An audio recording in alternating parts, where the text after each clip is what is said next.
rue, il faudrait un travailleur social derrière chaque personne. Donc c'est impossible. Donc on en est déjà à ce que les centres d'accueil étatisés soient juste des endroits propres. On en est là. Donc c'est même plus l'histoire de pourquoi on ne peut pas aider les gens qui sont là, on en est à ne pas... Les endroits ne sont pas viables. Donc il y a un vrai problème politique là-dessus. Moi, excusez-moi, je voulais juste partir. Je voulais vous laisser au milieu de ce débat politique absolument passionnant. Je voulais juste prendre 2 secondes pour remettre un petit peu le truc sur le cinéma, sur le film. Et la raison pour laquelle je pense que le film a été fait, parce qu'au-delà du témoignage d'une époque, ce à quoi servent les documentaires, il sert aussi surtout à témoigner d'une actualité. Et on est en plein dans cette actualité. Comme vous disiez tout à l'heure, l'hiver prochain arrive, l'hiver d'après arrivera. Le combat ne fait que commencer, le film s'appelle Acte 1 pour ça. On ne sait pas exactement encore à quoi va ressembler l'acte 2. On ne sait même pas si ça sera un film ou si ça sera juste... Mais en tout cas, ce qu'on sait, c'est qu'on a fait ce film-là pour une seule raison, et Augustin, c'est lui qui a lancé ça avec les 2 acolytes là, avant que personne ne soit au courant de quoi que ce soit, dans le seul but pas de faire un film à la base, c'était de communiquer à travers Internet et de faire connaître le sujet, de faire connaître le problème. Le cinéma, aujourd'hui, le film, si on a réussi à l'amener sur les grands écrans et d'en faire un film commercial, c'est que on communique et on veut que les gens soient touchés par un art, quel qu'il soit. Mais le but, c'est que je pense que la solution à tous les problèmes, il est comme ce qu'a fait Augustin. C'est pour ça que moi j'ai enquillé avec Augustin, parce que c'est un citoyen, comme chacun de nous dans cette salle, et qu'il a fait quelque chose qu'on peut tous faire, et qu'il a fait bouger énormément les choses. Aujourd'hui, comme vous disiez, avoir 30 associations, et moi j'ai travaillé en associatif, je peux vous dire à quel point les mecs se tapent sur la gueule et se crachent dessus dans le dos les uns des autres, arriver à réunir 30 associations.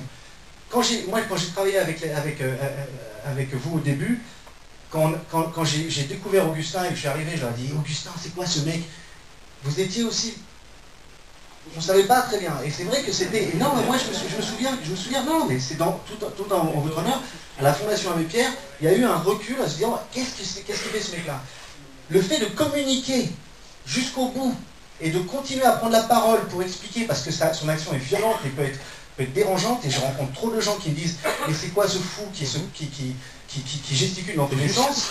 Et c'est vrai, tout le monde a peur de ça. Il a fait quelque chose qui est étonnant, ça a été documenté dans ce film-là. Ce film-là, il est là pour une seule raison, que tous, individuellement, on ait une approche différente du problème, une approche de l'intérieur, un truc qui soit proche de l'émotionnel, parce que si vous avez aidé des gens qui sont dans la rue, si vous êtes vous-même dans la rue et que vous avez été aidé par des gens, vous savez à quel point tout ça, comme vous dites, c'est pas qu'une question de moyens, d'argent, c'est une question de cœur, une question d'avoir envie. Le seul moyen qu'on puisse avoir envie de ça, c'est de rencontrer les gens et de dire « Putain, les mecs sont mortels ». C'est tout. Donc si on arrive à... Si le succès de ce film-là ne nous intéresse que pour une chose, c'est que les gens soient au courant et que ça leur change leur façon de penser, leur façon de voir les gens dans la rue. Si on arrive à ça, aujourd'hui, la seule chose qu'on peut faire, c'est voter.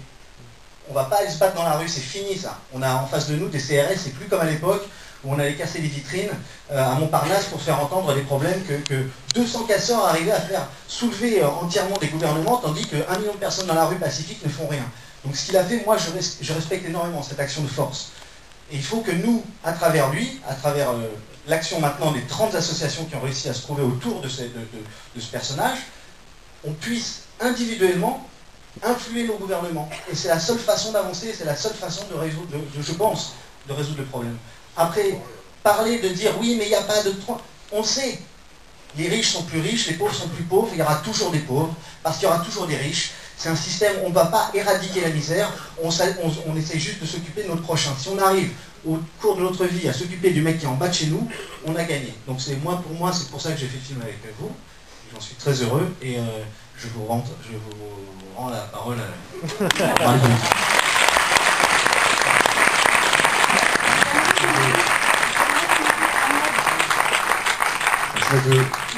Pour préciser, à la Fondation Abbé Pierre, ils ont été...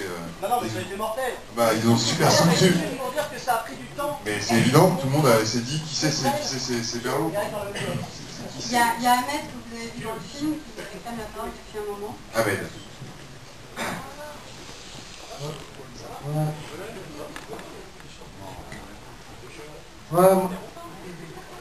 Allez-y. Voilà, moi je voudrais juste te dire que